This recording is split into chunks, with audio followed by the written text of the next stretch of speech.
nouveau à notre émission In Studio, où nous partageons ensemble un moment pour découvrir la foi, comment marcher par la foi, mais surtout comment marcher par la foi victorieuse. Pourquoi? Parce que la foi, c'est le mode d'opération dans le royaume de Dieu. Et Dieu nous a donné la foi. Il s'attend à ce que l'on marche par la foi, que l'on vive par la foi. Pourquoi? Parce que c'est la foi, notre foi, qui va triompher du monde.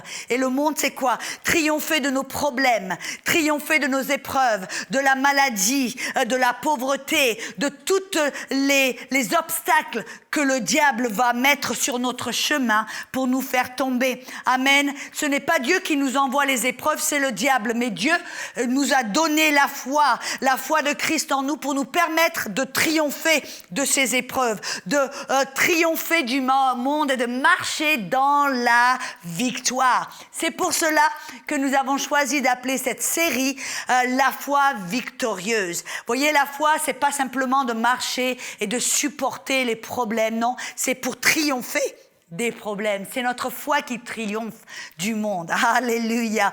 Oh, gloire à Dieu. Vous savez, Jésus était un triomphaliste.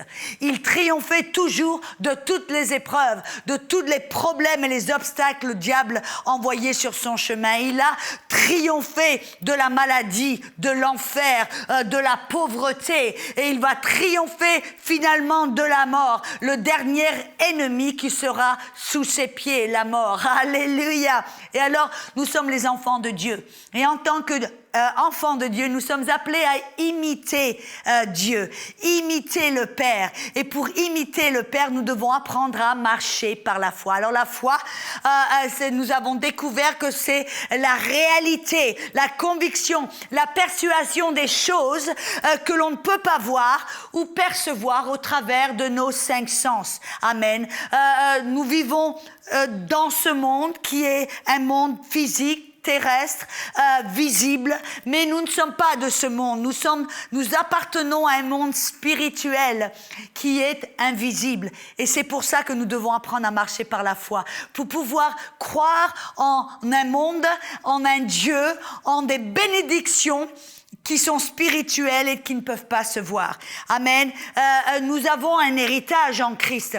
Toutes sortes de bénédictions spirituelles qui nous ont été données pour marcher dans la victoire, la guérison, la prospérité, la sagesse, le Saint-Esprit, tous les bienfaits que Dieu veut pour nous, la victoire que Dieu nous a donnée. Mais cet héritage se trouve dans ce monde spirituel et nous avons besoin de la foi pour découvrir. Et comment allons-nous découvrir cet héritage? En ouvrant notre Bible, la parole de Dieu. On ouvre la parole de Dieu et c'est comme une fenêtre qui nous aide à découvrir ce qui est dans ce monde spirituel, qui nous aide à découvrir ce qui nous appartient, ce qui a été déposé dans ce compte bancaire spirituel, dans cet héritage. Éphésiens 1:11 nous dit qu'en Christ, nous avons obtenu un héritage. Éphésiens 1:3, Dieu qu'en Christ, il nous a été donné toute bénédiction spirituelle dans les lieux célestes, dans ce monde spirituel. Et c'est la Bible, la parole de Dieu qui nous révèle ce qui nous appartient. Voyez donc, on n'a pas besoin de s'approcher vers Dieu ou du problème dans la peur, ou en se demandant est-ce que Dieu va me donner, ou en essayant de supplier, motiver, de convaincre Dieu de nous. Non, on a simplement besoin de savoir ce qui se trouve dans ce monde spirituel, ce qui se trouve dans cet héritage, ce qui fait partie de ce compte bancaire spirituel. Et c'est la Bible qui nous le révèle. Alléluia. Vous savez, moi, une fois, j'ai entendu parler de quelqu'un, et c'est une histoire vraie, parce que je vois très souvent les chrétiens, c'est comme ça, ils vont au travers de la vie en se disant, ah ben oui, quand j'arriverai au paradis, quand j'arriverai au ciel, tout ira bien, là je serai guéri, là je serai béni, là je serai vainqueur, là j'aurai tout ce dont j'ai besoin. Et ils marchent au travers de la vie comme des mendiants, comme des vaincus, comme des victimes, en traînant les pieds en se disant « ouais, ben, quand on arrive à l'autre bout, ça ira bien ». Mais ça, c'est pas le but de Dieu, ça, c'est pas la volonté de Dieu pour nous. Dieu, non, veut que l'on marche à partir du moment où vous êtes nés de nouveau, vous sortez du pays d'Égypte et Dieu a pour vous un pays de Canaan, un pays qui coule avec du miel et des bonnes choses. Il veut que vous marchiez dans cette vie, non seulement en sainteté, mais en victoire. Et je me rappelle toujours de cette histoire vraie. C'était un monsieur dans les années 1900 qui était en Angleterre et qui voulait, en fin de compte, aller aux États-Unis, à New York. Alors, il était assez pauvre. Donc, il a économisé de l'argent pendant un petit bout de temps pour s'acheter un billet pour aller sur ce bateau. Vous voyez, à l'époque, il n'y avait pas d'avion, mais il y avait des navires, comme des grands navires de croisière, en fin de compte, pour traverser l'Atlantique, d'aller de l'Europe aux États-Unis. Et alors, c'était son but. Il avait économisé de l'argent, il avait acheté ce billet de bateau, et donc il arrive, mais il est tellement pauvre il se dit, bon ben, pendant le voyage, qu'est-ce que je vais faire? Je vais amener avec moi des petits crackers, du pain, des fruits secs, du fromage, un petit peu plein des noix, des choses comme ça pour que je puisse faire le voyage. Amen. J'ai pas assez d'argent pour aller au resto. J'aurai pas assez d'argent pour manger là sur ce bateau. Donc je vais aller dans ma petite cabine et je vais manger mes fruits secs, mon fromage et mon pain. Amen. Et alors, pendant tout le voyage qui durait plusieurs semaines, première semaine, il a mangé ses fruits secs. La deuxième semaine, il a mangé son fromage et son pain. Au cours du voyage, tout d'un coup, il n'y a plus de noix, il n'y a plus de fromage, il n'y a plus de pain, il n'y a plus de nourriture. Alors tout d'un coup, qu'est-ce qu'il a? Vous voyez, il a plus rien à manger. Alors il se dit, bon ben, il y a plus qu'une semaine et demie les voyages, on va y arriver bientôt. Donc bon ben, je peux y aller. Puis quand j'arrive là-bas à New York, je trouverai du boulot et puis je vais pouvoir m'acheter à manger, je vais pouvoir faire quelque chose. Et alors pendant le reste du voyage, il a plus rien à manger. Alors qu'est-ce qu'il fait? Il marche autour du bateau, il voit le restaurant avec les vitrines et il regarde derrière la porte. Il regarde et il voit, oh là là, des banquets, des tables remplies de nourriture. Et il voit les gens assis derrière leur table en train de manger leur assiette pleine de nourriture. Et ils mangent et ils mangent. Et ça se passe pour le petit déjeuner, pour le déjeuner, pour le dîner, de jour en jour. Et alors son estomac commence à être de pire en pire. Et finalement, vous voyez, à la fin du voyage, finalement, ils embarquent sur le port de New York. Ils arrivent à New York. Il va pour sortir du navire en se disant, oh là là, peut-être que là, je vais pouvoir trouver un endroit où je vais pouvoir manger, je vais pouvoir trouver du boulot. Et il y a un des maîtres d'hôtel ou une personne qui travaille dans le restaurant qui l'accoste, qui dit, monsieur, je voulais vous poser la question. J'ai remarqué pendant la fin du voyage, je ne vous ai jamais vu dans le restaurant. Vous n'êtes jamais venu manger avec nous. Je vous ai vu derrière la fenêtre à regarder, mais vous n'êtes jamais rentré. Mais pourquoi, monsieur? Est-ce que la nourriture ne vous plaisait pas ou on a fait quelque chose qui vous plaisait pas? Pourquoi, monsieur, n'êtes-vous jamais venu manger avec nous? Moi, vraiment, je me demandais. Et le monsieur dit, oh ben non, vous n'avez rien fait. En fin de compte, j'avais pas assez d'argent pour pouvoir m'acheter à manger dans votre restaurant. J'ai pas pu manger, donc... Et le monsieur le regarde avec les yeux un peu étonnés en disant, mais monsieur, vous ne saviez pas qu'avec le prix de votre billet, toute la nourriture était incluse. Vous auriez même pu aller au cinéma pour voir des films. Vous auriez pu aller même... Il y avait des divertissements. Tous les repas étaient compris. Déjeuner, petit déjeuner, dîner. Et vous auriez pu manger autant que vous voulez. Vous vous rendez compte un peu comme le monsieur s'est trouvé tout penaud. Et comme il s'est dit... voyez, ben, apparemment, je ne savais pas qu'avec le prix du billet, tout était inclus. Et vous savez, c'est comme ça que la plupart des chrétiens vivent leur vie.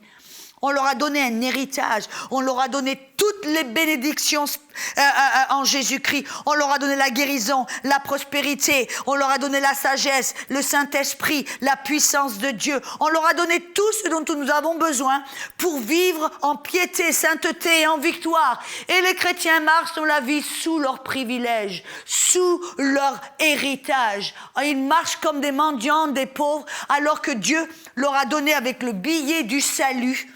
Avec le billet du salut, il leur a donné toute autre chose. Vous voyez, toutes les choses, ça vient avec le salut. La guérison, ça vient avec le salut. La prospérité, ça vient avec le salut. La sagesse, ça vient avec ce salut. La victoire, ça vient avec le salut.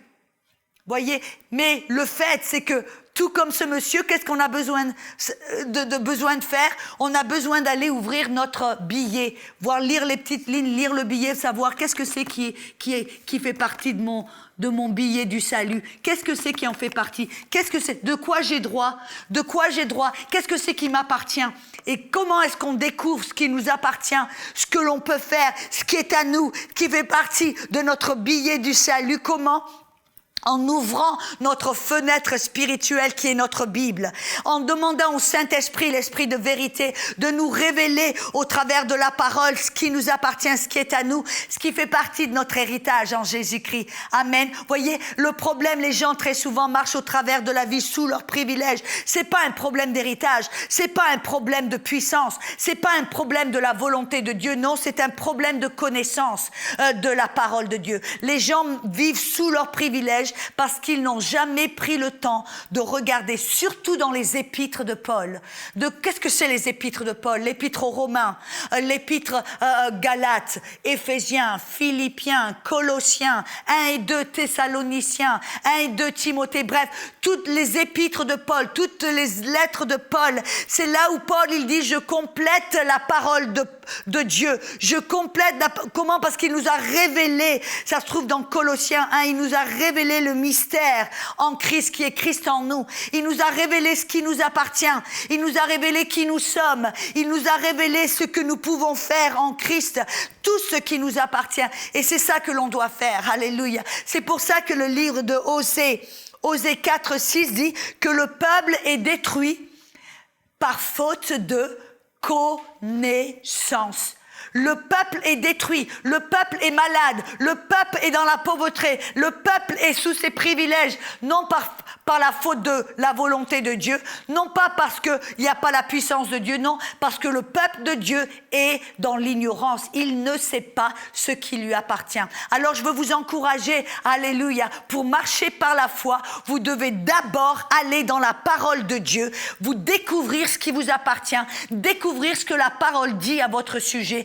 Comme je l'ai dit auparavant, spécialement dans les épîtres de Paul, parce que ce sont les lettres de Paul, les révélations que Jésus a données à Paul pour nous transmettre, nous qui sommes maintenant des êtres spirituels, nés de nouveau, dont le cœur maintenant est capable de discerner ces paroles et ces vérités.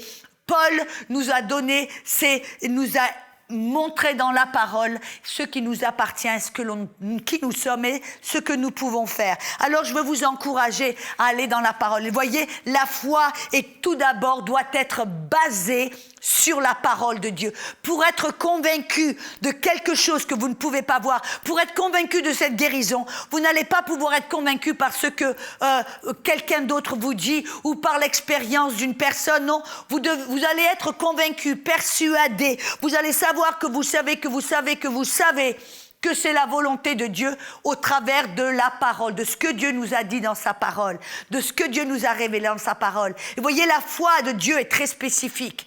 Parce que vous avez la foi, vous avez eu, mes amis, la foi pour recevoir le salut. Comment avez-vous eu la foi pour recevoir le salut? Ouais, la Bible nous le dit dans Éphésiens 2:8 que par la grâce, nous avons été sauvés, ou par la grâce, nous avons le salut, mais c'est au moyen de la foi. Et comment est-ce que vous et moi, nous avons été sauvés au moyen de la foi pour le salut? La Bible nous le dit dans Romains chapitre 10. Dans Romains chapitre 10, vous et moi, nous avons découvert dans la parole que nous devons d'abord croire que Jésus est le Fils de Dieu. Nous devons être persuadés qu'il est le Fils de Dieu, qu'il est mort sur la croix, qu'il a été enterré, mais qu'il a été ressuscité des morts. Et dès que l'on croit et qu'on est persuadé et convaincu de cette réalité spirituelle que l'on ne peut pas voir ou savoir au travers de nos 5 sens, quand on en devient persuadé, au travers de la parole, alors la Bible nous dit que vous pouvez confesser de votre bouche que Jésus est le Fils de Dieu, qu'il est mort, qu'il a été ressuscité, et vous serez sauvés. Voyez, c'est au travers de la parole que nous avons, ou une parole que vous avez entendue, ou une parole que vous avez lue dans la Bible, mais c'est la parole de Dieu qui vous a donné cette conviction. Et au travers de cette conviction, vous avez simplement prié et vous avez reçu le salut, voyez. Et de là, vous savez maintenant que vous êtes sauvés. C'est là, vous avez reçu le salut par la foi, en étant convaincu de cette réalité spirituelle. Voyez, mais la foi, cette foi que vous avez reçue au travers de la parole, au sujet du salut, ne va pas automatiquement vous permettre d'obtenir la guérison. Pourquoi? Parce que la foi est spécifique. Qu'est-ce que je veux dire par là? La foi pour le salut, c'est recevoir la connaissance, la conviction au sujet du salut. Connaître la volonté de Dieu au sujet du salut. Mais maintenant, pour recevoir la guérison, vous devez devenir convaincu. Vous devez recevoir la connaissance et connaître la volonté de Dieu au sujet de la guérison. Et comment le fait-on? Dans la parole. Vous ouvrez la fenêtre spirituelle, vous allez dans la Bible, dans la parole de Dieu, vous entendez un message ou vous lisez dans la Bible quelle est la volonté de Dieu au sujet de la guérison. Exemple, qu'est-ce que vous allez faire? Vous allez obtenir des versets qui vous montrent et vous prouvent la volonté de Dieu au sujet de la guérison. Exemple, vous lisez par exemple dans 1 Pierre 2,24 que par les meurtrissures de Jésus, vous avez été guéris.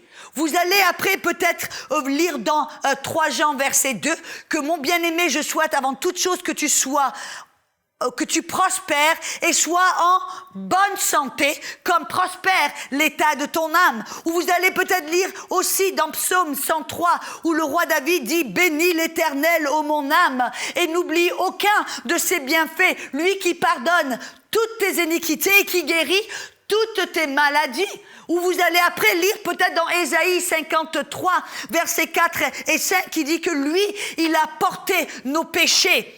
Et par ses meurtrissures, vous êtes guéris. Il a porté sur son corps vos douleurs, vos maladies, vos infirmités. Voyez comment, et tout d'un coup, en entendant ces versets, vous recevez la connaissance de Dieu au sujet de la guérison. Et qu'est-ce qui se passe? La foi vient par ce que l'on entend et ce que l'on entend par la parole de Dieu. Vous voyez, quand vous entendez la parole de Dieu, quand vous lisez la parole de Dieu, vous obtenez tout d'un coup la connaissance au sujet de la volonté de Dieu. Et là, tout d'un coup, vous avez la foi, la conviction, la persuasion que c'est la volonté de Dieu, même si vous ne pouvez rien voir ou percevoir au travers de vos 5 sens. Vous obtenez de cette manière la foi au sujet de la guérison. La même chose pour la prospérité, pour avoir la foi afin de pouvoir payer vos factures. Qu'est-ce que vous allez faire? Vous n'allez pas aller dans 1 Pierre 2,24 par les meurtrissures duquel vous avez été guéris. Non, non, non. Pour obtenir la foi au sujet de la prospérité, pour payer vos factures, vous allez devoir découvrir la volonté de Dieu au sujet de la prospérité. Qu'est-ce que Dieu dit au sujet de vos besoins? Qu'est-ce que Dieu dit au sujet des finances? Qu'est-ce que Dieu dit à ce sujet-là? Alors vous allez dans la parole, la fenêtre de Dieu, vous allez découvrir quelle est sa volonté, vous allez obtenir par la connaissance de la parole cette persuasion, cette conviction, ce je sais que c'est la volonté de Dieu au travers de cette parole. Exemple, d'une manière spécifique, vous allez trouver des versets qui vous montrent la volonté de Dieu. Vous allez découvrir des versets qui parlent de la prospérité, de vos besoins. Vous allez lire d'abord peut-être dans Matthieu 6, où Matthieu 6 vous dit ne vous faites aucun souci. C'est Jésus qui parle. Ne vous faites aucun souci. Ce que vous allez manger, ce que vous allez boire, ce que vous allez porter sur votre corps.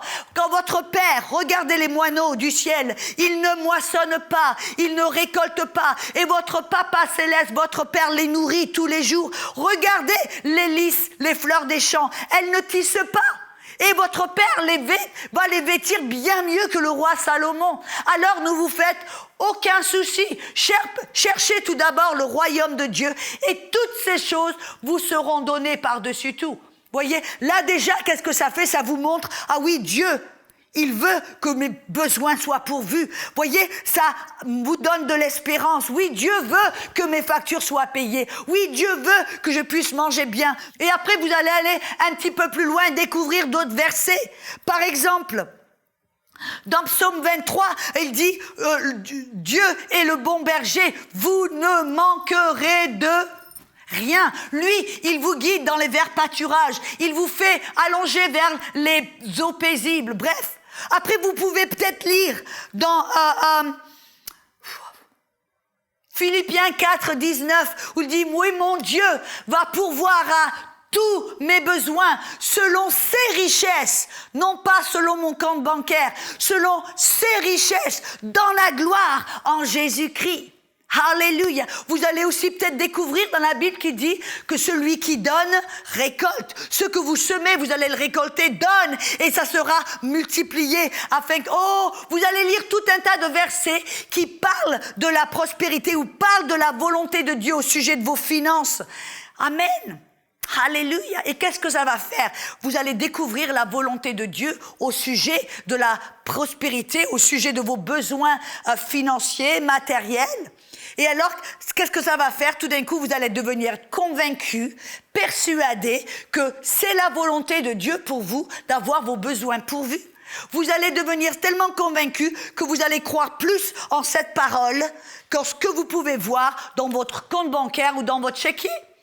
Et c'est là que vous allez commencer à marcher dans la foi ou par la foi dans ce domaine des finances. Alléluia. Et vous voyez, c'est comme cela que l'on obtient la foi, parce que la foi est spécifique. La foi n'est pas générale, c'est pas juste quelque chose de général. Non, la foi est spécifique. Vous devez obtenir la foi spécifiquement pour ce domaine spécial. On a vu la guérison, on a vu les finances. Alléluia. Vous voulez par exemple vous marier.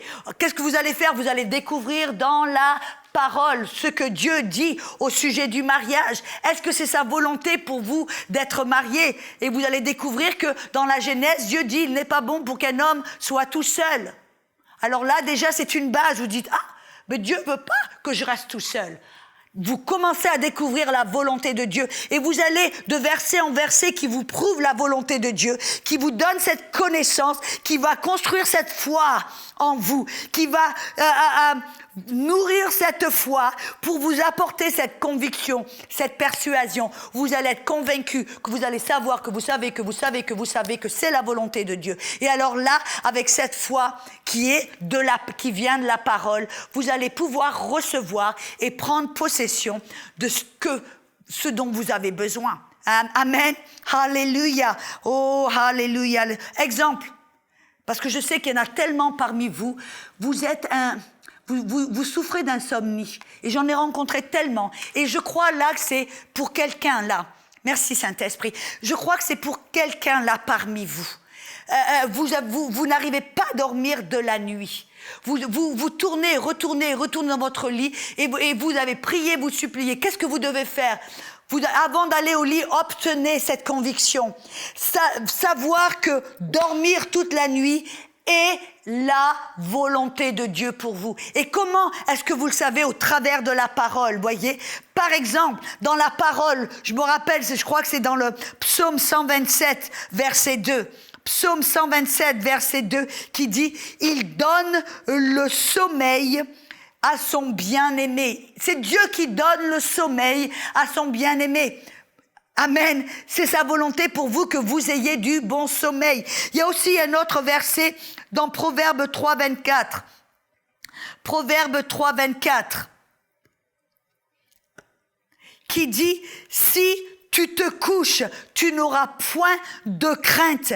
Tu te coucheras et ton sommeil sera doux. » Vous voyez, là, par exemple, c'est simplement 2 versets qui vous montrent que dormir bien toute la nuit est la volonté de Dieu. Alors, tout d'un coup, vous pouvez devenir convaincu dans votre cœur que Dieu veut que vous dormiez toute la nuit. Alors, avant de vous coucher, vous dites, merci Seigneur, je sais que c'est ta volonté. Alors maintenant, je déclare et je crois que je vais dormir bien toute la nuit parce que c'est ta volonté. Toi, Seigneur, tu me donnes le sommeil. Vous voyez, ça vous donne une fondation, une base. Ça vous donne cette conviction, cette persuasion que Dieu veut que vous dormiez toute la nuit et lui vous donne le bon sommeil. Et vous pouvez recevoir ce bon sommeil par la foi, marcher par la foi. Ne faites pas confiance à ce que vous voyez, vous ressentez, mais en me disant, je sais que c'est une réalité spirituelle, c'est la vérité. Dieu veut que je dorme bien. Alors, je reçois ce bon sommeil et je cherche cette insomnie. Alléluia. Donc, je veux vous encourager. Si vous avez ce problème, je commande au nom de Jésus à l'insomnie. Je lis l'insomnie sur votre vie, sur votre corps. Je commande à cet esprit d'insomnie et de soucis et de tracas, de délier, de partir, de lâcher prise de votre vie, de votre âme, de votre corps, à l'instant même, au nom de Jésus. Tout esprit mauvais qui essaie de vous déranger, de vous empêcher de dormir, je commande à l'instant même de partir. Et je déclare au nom de Jésus que Dieu vous donne du bon sommeil. Vous allez vous allonger dans la paix, dans la grâce, dans la tranquillité et la sérénité. Dieu va vous donner ce bon sommeil. Oh, et vous allez avoir une bonne nuit. Vous allez dormir non pas comme un bébé parce que les bébés se réveillent la nuit. Vous allez dormir non pas comme un ange parce que les anges ne dorment jamais. Ils veillent sur vous. Mais vous allez dormir comme une marmotte. Vous allez dormir comme une marmotte toute la nuit. Oh, vous allez vous réveiller rafraîchi, complètement en paix. Alléluia. Oh, merci Seigneur au nom de Jésus. Je déclare que vous allez bien dormir. Et voyez, je veux vous encourager de contacter même la chaîne de télé. Envoyez-nous un petit email, un petit message pour nous faire savoir que ce que vous avez reçu et que vous avez eu une bonne nuit. Alléluia. Vous allez bien dormir, que cette insomnie est déliée et chassée de votre vie. Oh, parce que ça, c'est l'héritage. Ça fait partie de votre héritage en Jésus. De vous coucher la nuit, la tête sur l'oreiller et de dormir paisible, serein, sans tracas, sans souci. Et voyez, si vous êtes réveillé ou dans l'insomnie à cause des tracas et à cause des soucis, alors je veux vous encourager. La Bible nous dit de lui donner tous nos soucis. Donnez-les lui, ne les gardez pas. Dites, Seigneur, tu te soucies de moi. Toi, tu peux prendre soin de moi. Alors je te donne mes soucis. Et à partir du moment où vous donnez à Dieu vos soucis, c'est lui qui les a dans ses mains, c'est lui qui peut s'en occuper et c'est vous pouvez dormir en toute tranquillité. Mais si vous gardez ces soucis, que vous continuez à vous faire du tracas et du souci, alors vous liez les mains de Dieu. Lui, il peut pas s'en occuper parce que c'est vous qui les avez. Alors donnez-les lui, libérez ces tracas et ces soucis afin que vous puissiez dormir en tranquillité et en paix et voir Dieu agir et prendre soin de vous car il vous aime. Voyez, ça aussi, c'est marcher par la foi. Oh, Dieu est bon. Soyez bénis et revenez nous voir pour la suite de cette émission sur la foi victorieuse où maintenant on va découvrir comment continuellement marcher dans la foi d'une manière pratique. Comment être victorieux contre tous les problèmes de la vie. Amen. Revenez nous voir ensemble. On va passer un bon moment dans l'émission In Studio.